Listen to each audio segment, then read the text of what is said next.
isn't it? Yeah. You got your microphone? Where's it at? It's over here.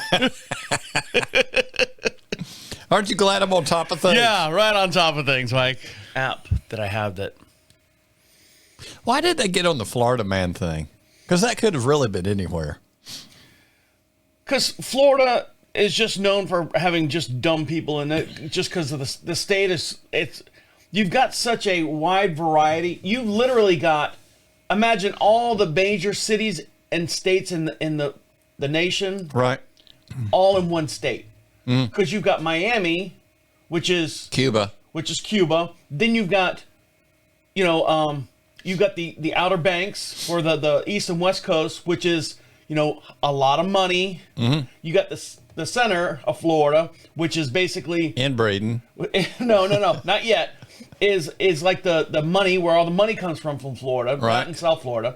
Then you've got Ocala, which is your inbreeding, and you got rednecks and stuff. And then up on the top, you've got the trickle down from Georgia and South Carolina and Alabama and Mississippi that kind of bleed into the top. So you've got, it's not like when you say North Carolinians, what North Carolinians, it's pretty much from coast to coast. It's the same no matter where you go. In Florida, there's just so many diverse people. Well, that and this part of Florida is so disconnected. Yeah. It's a long way around to go, Nobody wants to do that. No. Nobody wants to go all the way around Florida. All right, let's see. Are you ready? I am. Oh, I guess I should turn this on. Here we go. There is to know about oh, geez. Let's start at the beginning. You dying over there, Mike? What are you doing? Yes. Now for something special. The unit is self-contained with its own saddler, farrier, wheelwright, and so on. It's a rigorous training dished out who know all there is to know about horses, and it brings results. We take you behind the scenes now to show just some of the interesting aspects of this training.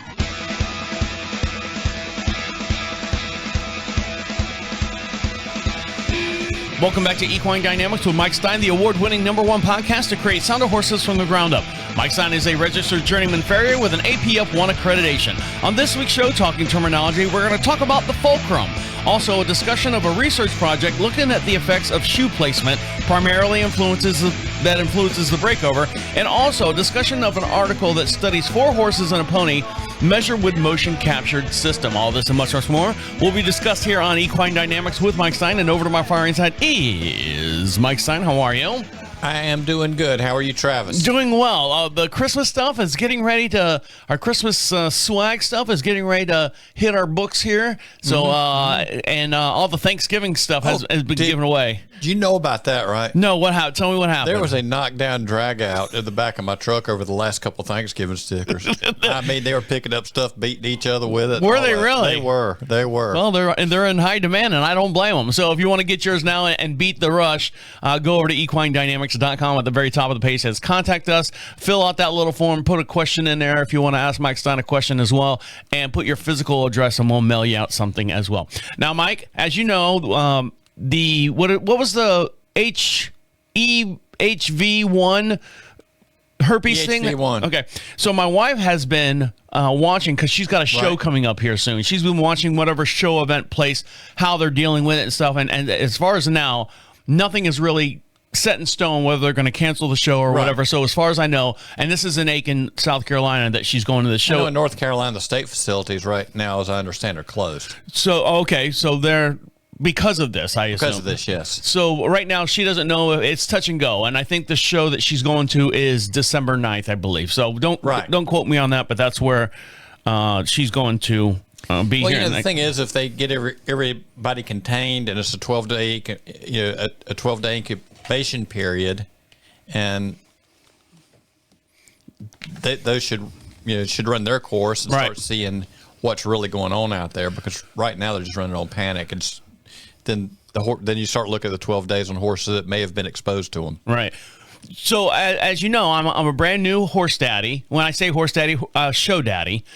And I've been to now 2 show horses with my wife. You're making money on it, right? I'm making tons of money, Mike. I thought you were. So one of the things that my wife does, and all the other people in her group that go to these shows, they put these blankets on the horses. Right. And I go, well, what do they do? Is it a regular blanket? No. These are special blankets.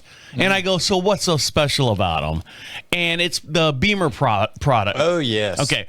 So there's You also get light bulb blankets too. Make them look like Christmas trees. well, I'm glad you said that, Mike, because I go, that's not doing anything. That's malarkey. I think they sold you a hill of beans and put a horse's sticker on it and charge you twice for that hill of beans. Right. So my wife, through our insurance, we're allotted so much stuff with whatever medical card that we have that we can purchase through our insurance and stuff, and it doesn't cost us any money, but it comes out of our paycheck type stuff. So I don't know. It costs you money. Yeah, it does. So my wife, if you're watching this here on the YouTube channel, if you're not, jump on over there right now. For every podcast we do, we have a full-length video over on YouTube. Just search Equine Dynamics Mike Stine. You can see this in real time as we're talking about it here. My wife bought me this. Bought me this. Bought you this. Bought me this. You think you're worth that? It is, if you're watching this here on thing, I think it's called Comfy Temp. Yeah. I'm holding it in front of my face, which is, but what it is, it's a huge, I'm going to have to, actually, you know what? I'm going to switch over to this camera here so you can see this. Is that one of those red light things? So this, I don't want to knock my coffee over. No, don't. That's my job. So, Mike, I've been dealing with the Mental problem, back problem, excuse me. both of them, but this has helped my back problem. Okay. And so she bought me this, and I got to find the power button here. Oh, here it is. So she bought me this for me to lay on. Right. All right. If you got sunglasses, now's a good time to put them on. Okay. Because here we go. I'm gonna turn it on. There it is. Nice. And then there's modes, I guess. Look, there's one. There's a mode there. It just gets brighter. Wow. And then it goes off. And then there's other modes that will, like it'll blink on. This one's going to give everyone epilepsy here. If they had some green lights in there too, it'd be perfect for Christmas. I'm just going to buy a whole bunch of these and lay them on a front yard and call my house decorated for Christmas. Now, are you gonna spell stuff out in Christmas lights? No. But my wife bought me this for my back to lay on. I'm stretching over here to the microphone, so sorry about that. If you spell it correctly, they know you're not from around here. Exactly. So my wife got me this, and I just opened it up and I just plugged it in and brought it up here for the show. I'm going to try this, Mike. Right. So if this works for me, I'm going to say all the hoo-ha and stuff. Well, let's switch back to the cameras, regular cameras there. All the hoo-ha stuff that they have on the horses, I'm going to go ahead and say it's legit. And I'll be the, because I'm the biggest skepticism. Yeah. You're skeptic. I'm a very much non-believer on some of the stuff that they do for horses. But I'm going to try this out and see how it works. And hopefully my back, I'll get some good mojo out of it. Mm-hmm. And so well, you're just kind of some good mojo no matter what. Thanks, Mike. So I'll tell you, and I'll report back next week because I'm gonna lay on it for a week. I got to give it a week and see how it does. So all right, guys, we got a lot to get into, lots to talk about. Big show. Jump on over to YouTube right now. You can see all the shenanigans that goes on, and you can see the full-length podcast over on the YouTube channel as well. So stick around. You're listening to Equine Dynamics with Mike Stine. He'll be right back. Yeah, so she bought that for me. Right. You can tell I just took it out of the box. So I'm gonna lay on this. You need to go for it. Let me know. I'll see how it works. Hopefully it works good. She's got me get everything out of the way here. Ow, bitch. She's got one that it's a back brace that she got me, and it just, I can't sit there with a back brace in a chair. Right. So, but I've been wrapping my knee because of doing my running and stuff. Right. I don't know. I don't know if it works or not. Does it work? I don't know. I don't know. I don't know either. So here we go. You ready? It's like the story about the guy that broke his back in three places, and the doctor said, don't go those places. Ba-dum-bum. What's the other one? It hurts when I do this. It hurts here, and it hurts here. What's wrong, Doc? Your finger's broke. Okay, you ready? Yep. Here we go. Welcome back to Equine Dynamics with Mike Stine. Don't forget, you can join the podcast, and what that means, you can physically join the podcast. We broadcast every Monday morning at 9 a.m. Eastern Standard Time, just outside of Charlotte, North Carolina, in a beautiful little town we like to call Marshall. And your voice can be heard alongside of us right here in the studio. The way you get your voice heard on the air with us is go over to equinedynamics.com. At the very top of the page says, leave a message for Mike Stine. You hit that little orange bar up there. It opens up a microphone on your device or whatever. It's not an email grab. It's not any kind of spooky stuff. You speak right into it. You can be anonymous if you want. It's going to ask a name. You can be anonymous. It wants your email address to make sure you're not a robot. Speak right into it. Comes right to our inbox, and we'll play it on the very next podcast. If you get it in soon enough, we'll play it on this podcast as well. And I check the emails throughout the show and stuff. So get your voice heard on the air with us and join the podcast over at equinedynamics.com. And over my far inside, my very own special man is Mike Stine. How are you? I am doing okay. Just okay? Magnificent, spectacular, incredible. You know, you need to get one of those, one of these red light things for your head, Mike, so you can sit there and feel good every time you come in here to do the show. Yeah. All right, so now we're going to talk terminology. If you're new to the program, welcome. This is a part of the show where we decipher, we define, we kind of dive into certain words you might hear in the barn, in the stalls, in your in the vet and all that stuff, or just regular chit-chat, equine chit-chat talk. Equine chit-chat. Even through here on the show, we say some stuff, and I'll catch Mike trying to slip a word in, and I go, all right, Mike, what does that mean? Well, this is called Talking Terminology, and this week we're going to talk about the Fulcrum. Now, I thought the Fulcrum was after Thanksgiving, and I've dropped everything on the floor. The floor is full of crumbs on the floor. It is full of crumbs, yes. All right, so what are we talking about when we hear the word Fulcrum? Well, what is a fulcrum? I'm asking you. Right. Well, in moving large rocks, they would use something to create a fulcrum, and you would use a big long stick and that sort of thing, and use the leverage created by using the fulcrum point. Okay. Does that make any sense, or am I way off base? Do you want me to read the handy-dandy definition that I got here? And I thank our producers for typing all this up for me so I don't have to do the research on it. They just sit it here in front of me and I read it. So here we go. The fulcrum is the point in which the lever rests or is supported at the point in which pivots.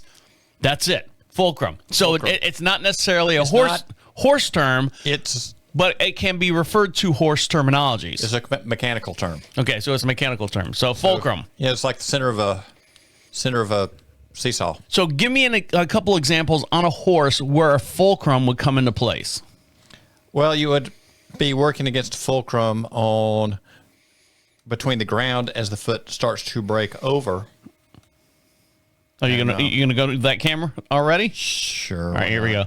There we go. When the foot starts to break over, as the break over timing starts as soon as the heel leaves the ground, but that would be your fulcrum point is coming across.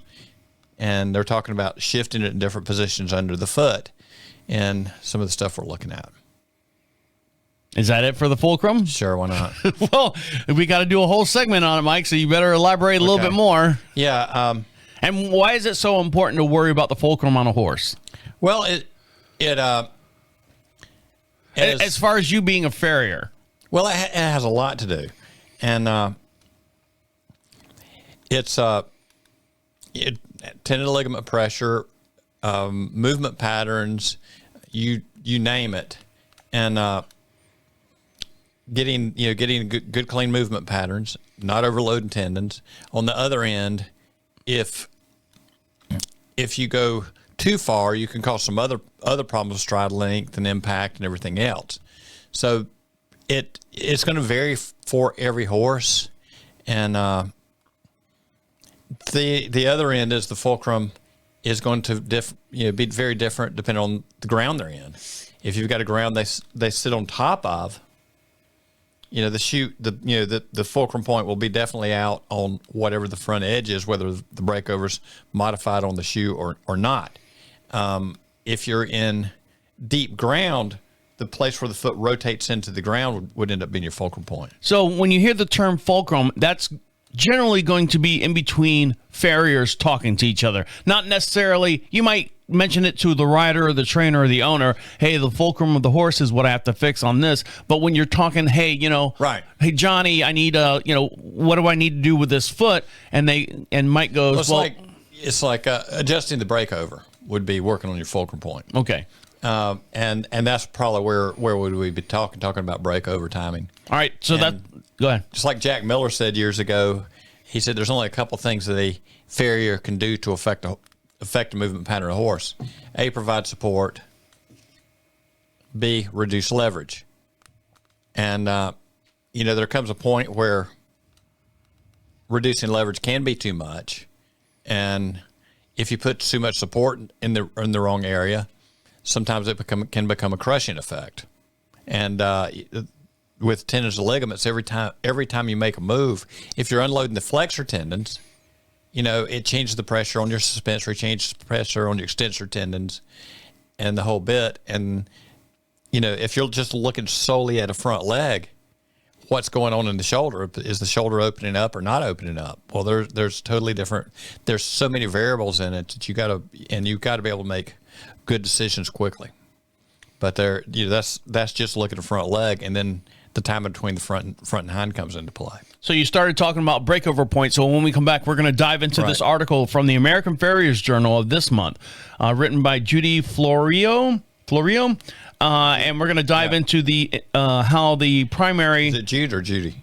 Jude. I'm sorry, Jude. I saw the E on the end and threw an E accent on it. So, yes, it's Jude Florio. And Mike's going to talk about this article in the American Farriers Journal about the influence of a breakover point. So stick around. You're listening to Equine Dynamics with Mike Stine. He'll be right back. Thanks for correcting me. Don't happen again. Okay. Never. Don't you ever correct me. Got it? It's disgusting, but yes. What is it, coffee? It's coffee. Yesterday's coffee? Yes. From yesterday's pot? Or you just left it in there from the thermos from yesterday? It's still in the thermos. Oh, God, Mike. Waste not, want not. That's right. Here we go. I thought you were going to say here's Johnny. No. But we were at his place a few weeks ago and ate dinner, right? Yes, we did. Welcome back to Equine Dynamics with Mike Stine. Don't forget to follow him over on Facebook. And the reason why you're going to do that is because you're tired of that doom scrolling that you do on your Facebook page where every other article is about something drastic or something bad. But if you follow Mike Stine on your Facebook page, if you follow Mike Stine on Facebook altogether, Mike posts a bunch of different articles, a bunch of diagrams, things that are worthwhile for continuing your education as far as the equine world and the things that are going on and just general knowledge that some of the general world stuff that's going on and all that sort of stuff. I try very hard not to know. Right, I like it that way. Sure, but I mean, as far as like the equine world and the things that go along with it. It's always educational. It's always fun. It's a great follow as well. So go over to Facebook, follow him on Facebook, Equine Dynamics Mike Stine. Head over to my far right side, my very own social media guru is Mike Stine. How are you? I'm doing good, Travis. How are you? I'm doing all right. So now we have an article from the American Farriers Journal, November of this year, by Jude Florio. Mm-hmm. And he's talking about the effects of shoe placement primarily to influence the breakover or the 0.0 moment from toe lift off. So why are we bringing this article to the forefront now during the show? Well, why not? We hadn't got anything else to do. No, Well, no, I mean, we could talk about my neon red back blanket. We could. Now, there was one of the a university in England and also our New Bolton in Pennsylvania. Is that right? New Bolton Center. Okay. They were going back and forth running a program where part of it got going because they were looking at farrier research. When you said New Bolton, I was thinking there was a new hitch that was going on the back of my truck. This is a new bolt and hitch. Well, we can do that. Never mind. I'll try not to pay you any attention anyway. No. But, there have been a number of studies over the years. I know that some of the first I was exposed to was Dr. Hood down at Texas A&M, where you were doing some, using technology. And, the sad thing about Farrier research and some of these things that are presented as Farrier research, there's too many variables to pin down. A. B, there's too many things that are slanted because this is the way I like it. And they're only trying to prove what they like. Not going in there trying to disprove what they like or however, but it's not always handled as research as your major universities would see it. So anyway, they got into this program. They're working with farriers on research or learning to research and trying to collect data and all the from around the country. And they ran that for a couple of years. And at this point, they have dropped it, because I think that the thing is you can never pin anything down, but we can get some good ideas and some good thinking out of it. So that's kind of where it got started. As far as some of what they were doing with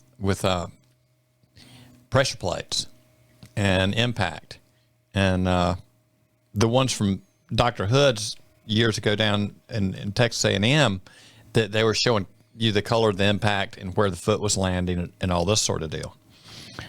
And they were working down there with very traditional fit shoes, which would be breakover out on the front edge.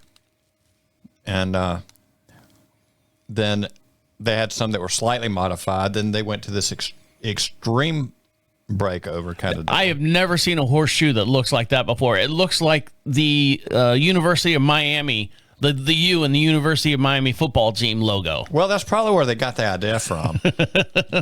But, there are situations that would encompass all these deals for certain situations. And then this is a modified steel shoe that would be, the breakover is set back, and there's some modifications for medial lateral roll and what'll help the horse out, which is more typical where we're working as farriers.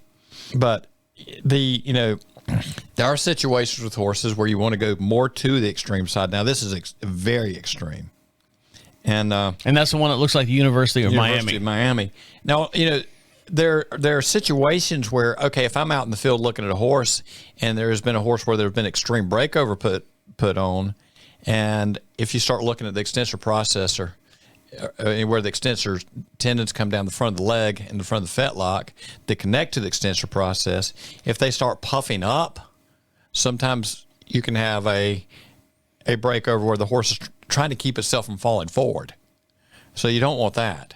And on the other end, you don't want a breakover that just sits so far forward that you're creating a massive tendon pressure, across your navicular bursa and really loading your flexor tendons. So all four of these, if you're watching this on the YouTube video here, all four of these shoes are made. These are correct shoes for that horse that they're being mounted to. Correct? I'm assuming. Or these are for the study. Okay. And looking at the impact, and they had swapped shoes, and they were looking at what was happening with each position, and they kind of came up with a shoe that they had built. And I'm not sure, but I think that might be a polymer shoe. But they built a shoe that they could go from one horse to another horse to another horse and have a very consistent pattern. And we all know in the field, I got general direction I like to go with a horse, but the exact pattern is going to vary for a horse, whether it's a high angle foot, low angle foot, the foot's distorted forward, or whatever it may be. And do they have you know who Dr. Scholl's is, right? Right. For a while there, they had this machine at like the CVS or wherever they sell drugs and stuff. Right. That you would stand the local on. street corner. Yeah, I don't think Charlie down the road has that. Right. But you would stand on it, and it would measure your pressure points on your feet and then it says, okay, you need the A24 inserts for your feet based on where. Right. Do they have that for horses' feet to determine? Well, that's kind of what they were doing. They had their pressure plate deal that they were trotting them across or whatever they were doing to see what the impact looked like. And I think they have a little later on, we have some pictures of that sort of deal. But see on this picture? Oh, I see, they're yeah. walking the horse across these plates. And then they can measure exactly where the horse is hitting. And how it's, how the foot's loading will show up. And like I say, 20 years ago or more, actually more like 25 years ago, I saw a presentation that Dr. Hood from Texas A&M had done, and ended up getting to speak with him off to the side on one or two cases they did that were very inconsistent. And I asked him some questions about the body of the horse, and his results books, we did not look at that, but I will look at it and get back with you. So he was very gracious and willing to think, but it was just something that popped in my head because of stuff I had dealt with movement patterns.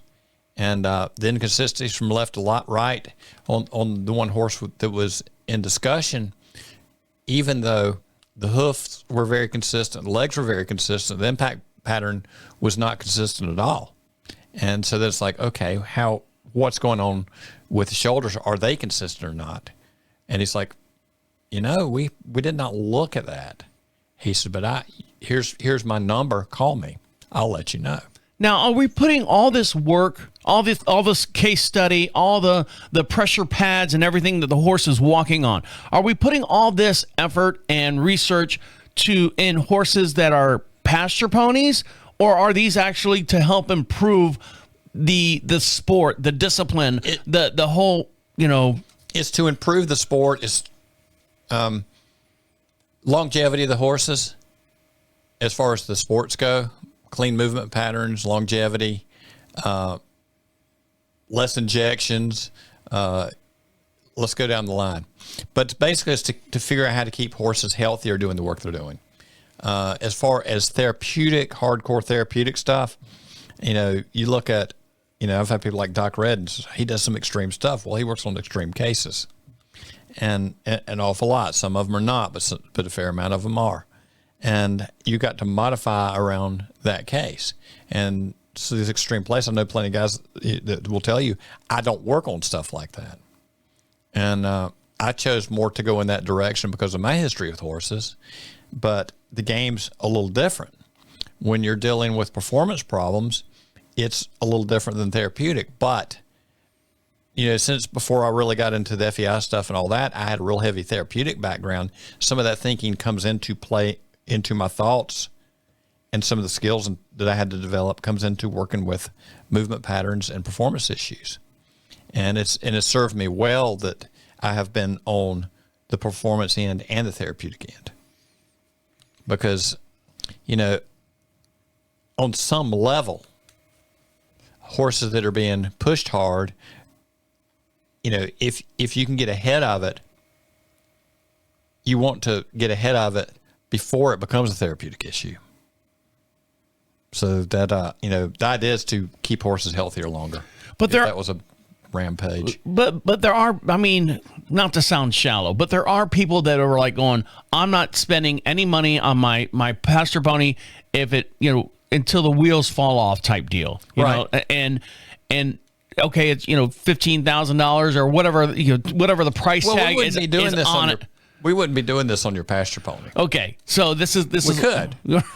Well, but there's no sense in it. And if we can keep a nice foot on your pasture pony and keep your pasture pony happier, unless there is a real reason, purely mechanical or lameness related, why we would have to do something like this, well, that's a different deal, and it's up to your option on whether we do it or not. But I don't know what the ratio is as far as percentage-wise, as far as how many pasture ponies were a working horse at one time. A lot of them. And that's what I was saying. Every Go time out in your yard. Every time, yeah. Well, that's where I was getting at. Every time you bring someone a case study here to the show, I always go, "What was this horse's job prior?" I'm hitting cameras here. What was the horse's job prior to you doing what you're doing now? And you were like, "Oh, well, this horse was a blank," or it was this horse likes to eat. And I know you use that as a joke and stuff. Well, they do like eating. Well, I know. I like eating. But we have Dominique that's out in our pasture. And her job is eating. Her job is eating now. But for the first 9 years of her life, she was a 100 jumper and then a dressage horse. Yes. So and there became a point where myself and a few people got involved because there were some issues showing up. Right. And, you know, some of what I did was a crossbred between she's got to work and therapeutic thinking. Yeah. And now she's our little buddy out there in the yard. She is, and she's happy now. She is happy. All right. She's got somebody to boss around and gets to eat, you know. All right. When we come back, we have a discussion of an article that shows 4 horses and a pony with measuring motion captured. So we'll dive into that and decipher all that and make it all make sense to you. So stick around. You're listening to Equine Dynamics with Mike Stine. He'll be right back. Right. Hopefully make sense to you. Hopefully.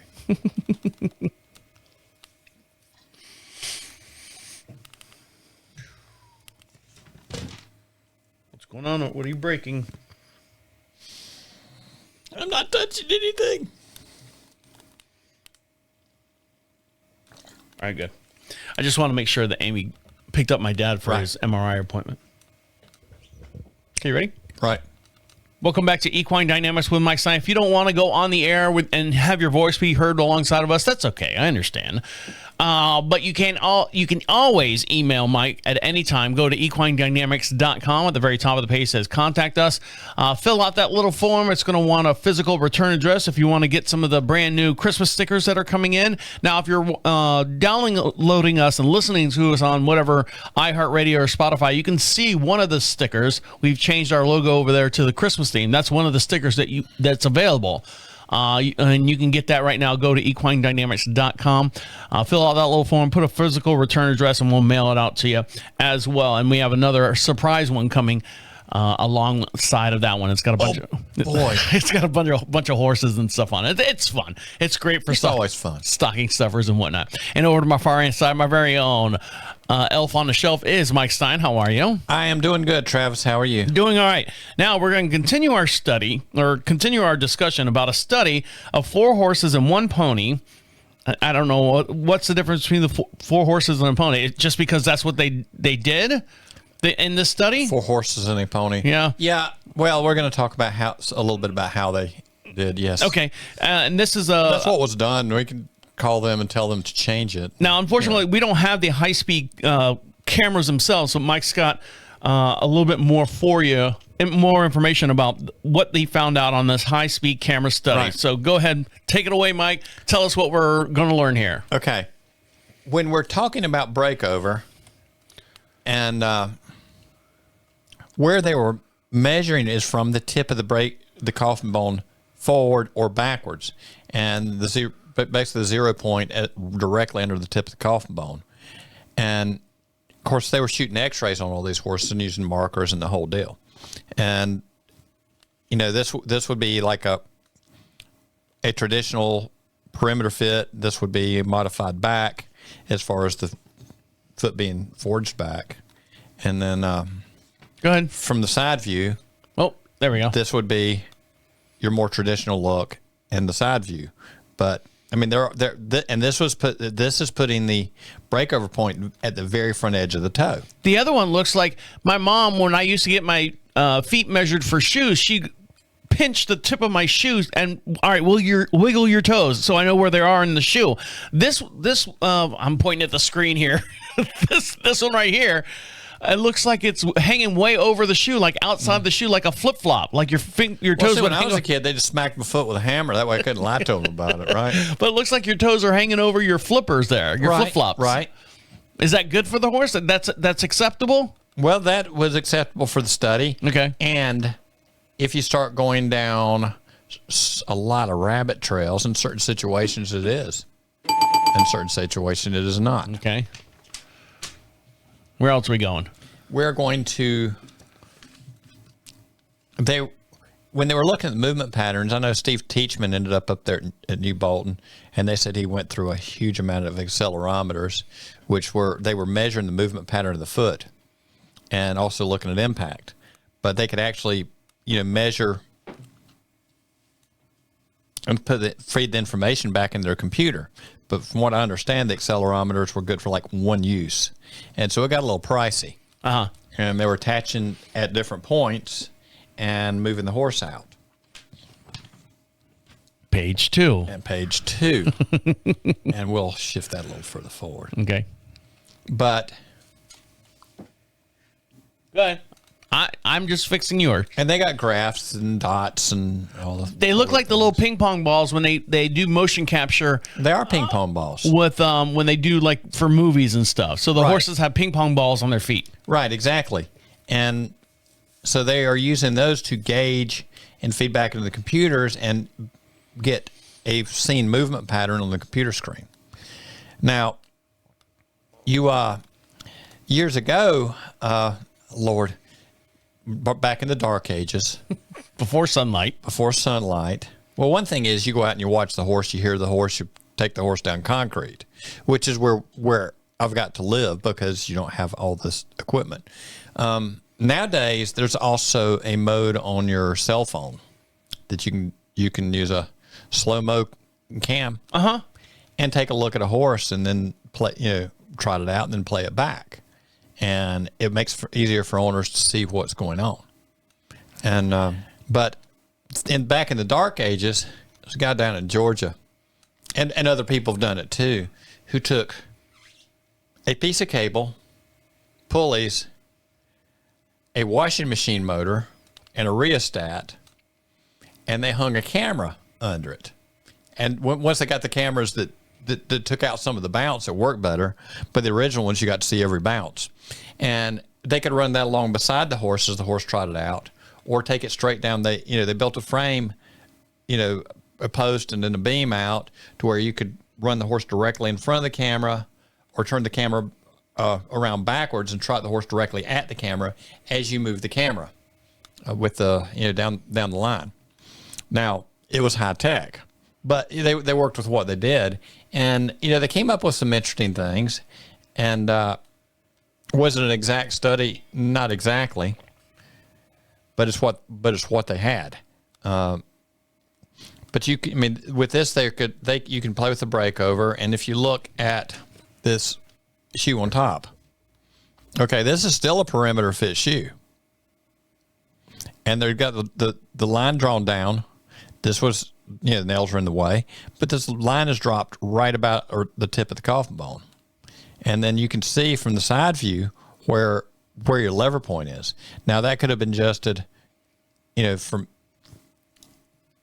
if you got one that's just flat like some of the shoes, the lever point would be here. And, of course, they've moved it back along these lines you can see on the grid on the X-ray block.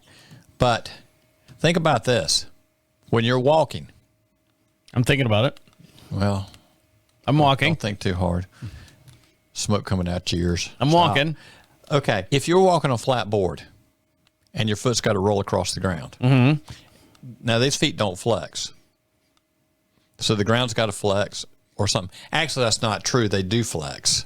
Not as much as a human foot does. Not as much as a human foot. You don't have to have that kind of flexion. You have the pressure changing through the coffin joint, through the short pastern, into the fetlock, which would basically be here.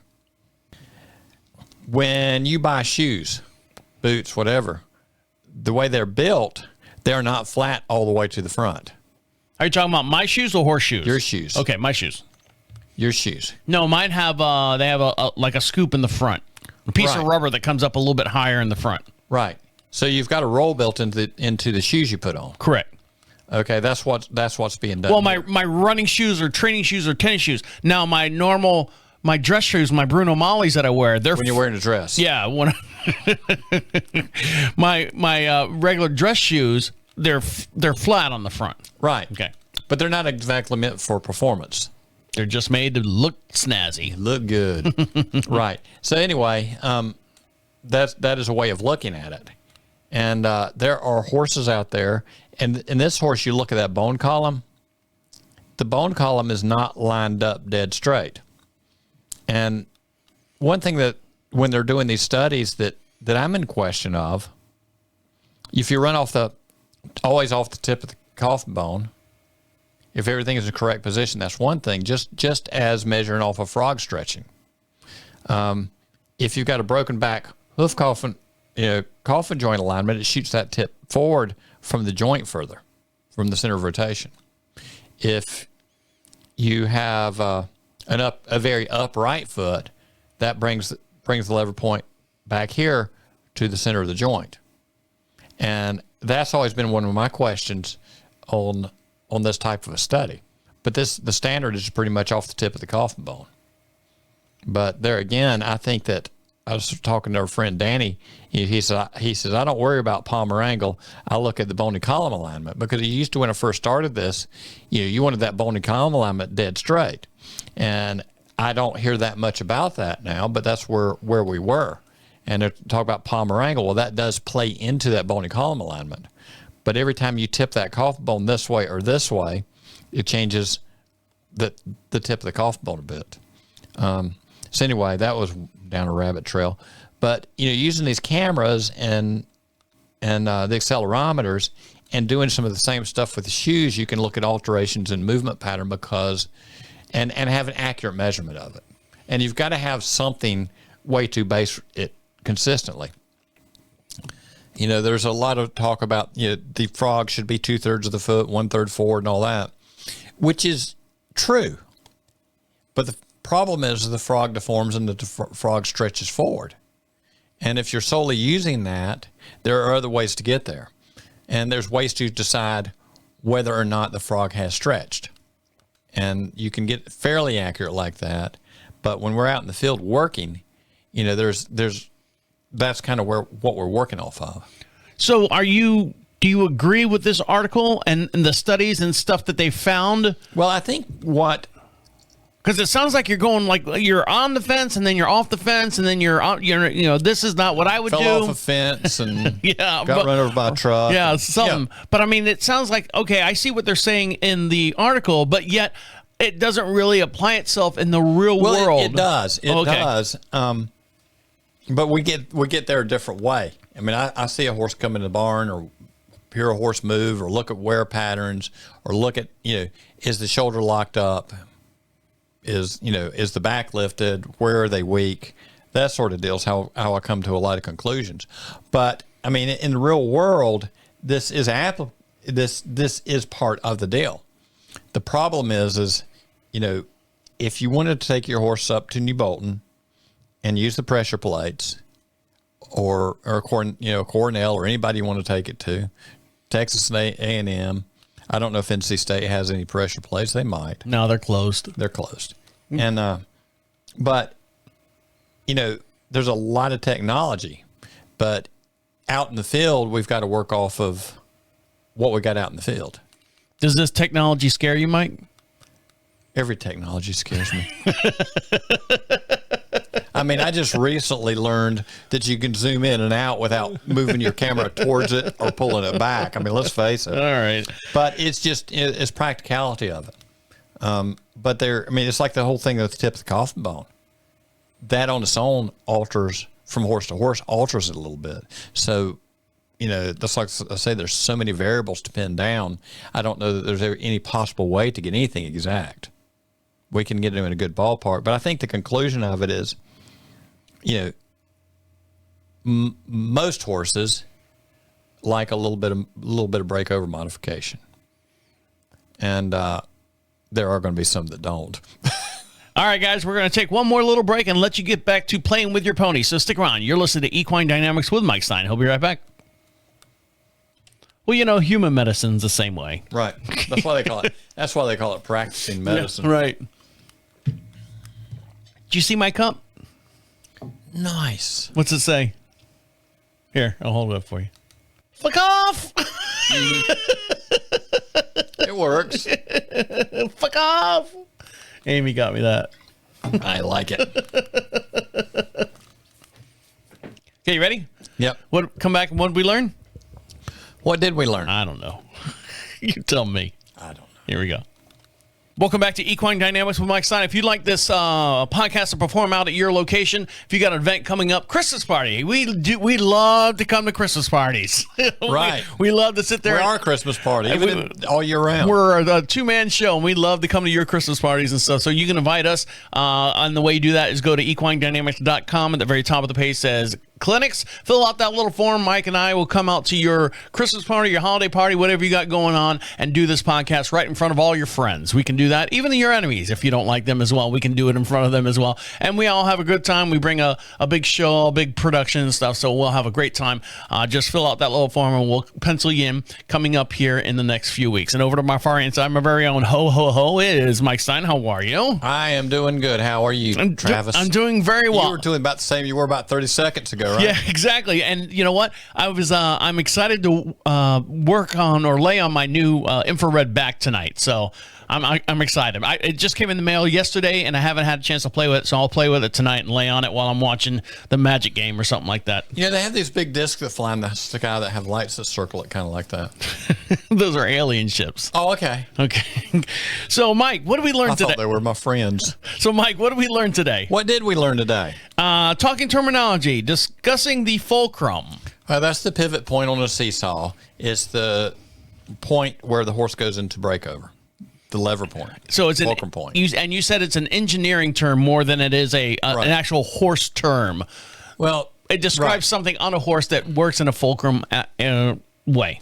It's like a seesaw. If you overbalance, put too much weight on one end, the other end won't go down. It's like your fork. If it's, full of food. Too full of food, it wants to tip down in the front, right? And on my handy-dandy cheat sheet here, it says the fulcrum is a point in which a lever rests or is supported, and the point in which it pivots. So yes, you would talk about sticking something underneath a rock and trying to get it to pivot up to roll the rock back in the caveman days, back when you're in high school. Right, exactly. And also discussion of a research project looking at the effects of the shoe placement, primarily the influence of breakover or the 0.0 moment of toe lift off. And this is from the American Farriers Journal from this past November. And I'm going to switch over to camera 9 here, and you can see this in real time as we're talking about it here on the show. Go to YouTube and search Equine Dynamics Mike Stine. You can see this. So where is the... I don't know. We're talking about the American Farriers Journal. This is... Well, that's not the cover. This is out of the American Farriers Journal. Show me the 4 horseshoes that we were talking about in the beginning. That's where I was going with it, Mike. I know I threw this at you. I didn't know where you were going. You didn't tell me. You expected me to be a mime reader. I said the 4 horseshoes. Okay. There we go. This would be a perimeter fit with the breakover right on the front edge. This one would be a little modified. This one would be an extreme breakover. That's the University of Miami logo. University of Miami logo. And this would be a modified steel shoe that has some breakover forged into it. Okay. So. And each one is each to his own, right? Well, there's a lot of ways to skin a cat. It still tastes like chicken. Okay. And also discussion of the 4 horses and the pony. Did we get into the reason why they did 4 horses and then a pony? Why did they choose a pony to throw into this mix as far as doing the whole motion capture system? Well, the ponies have a little bit different gait, would be my guess, than most horses. It's kind of a shorter, choppier gait. They're usually not smooth to ride, and that might be why they threw it in there. But looking at the accelerometers and looking at the movement pattern that they could, obtain the information, play with different lever points, breakover, look at different surfaces because they're going to vary for every surface. In working with some of the show horses that are going into some prepared surfaces, it has completely changed the game of how we shoe horses. And you got, as far as farriers, you better be keeping up. If you're either going forward or backward. If you're not going forward, you're going backwards, right? And that's the hardest thing for a horse to do. Right. It's hard for a horse to go backwards. But I was just talking about as your skills as a professional. That as well. You always got to be doing stuff to educate yourself. All right, guys, if you've enjoyed the show, make sure you follow Mike Stine over on Facebook. That's Equine Dynamics Mike Stine over on Facebook. Also on YouTube, though you can see the full-length podcast over there on the YouTube channel. The reason why I say the full-length podcast because the audio portion, we edit it down to fit into a certain time frame and parameters. So if you want to hear the whole full-length podcast, go over to YouTube, search Equine Dynamics Mike Stine. Make sure you give them a subscribe over there, and you can see all the little 3-minute videos because we kind of chop up the show in little bite-sized pieces, and you can see those. Very small pieces. You can see those over there as well. If you can't digest the whole entire show in one sitting, you can get them in little bite-sized pieces over there as well. So we appreciate you doing that. All right, on behalf of Mike Stine over there, have a good day. Enjoy your ponies. My name is Travis, saying see you next week. All of the doggies are in the corral. All of your work is done. Just close your eyes and dream, little pal. Too much of a dream on someone else. I got you. Hi, Lucky. Good night, Ned. Hi, Dusty. Playing off Good night, Ned. Runway. You know Good night, I Ned. saw last night? Airplane. No, we watched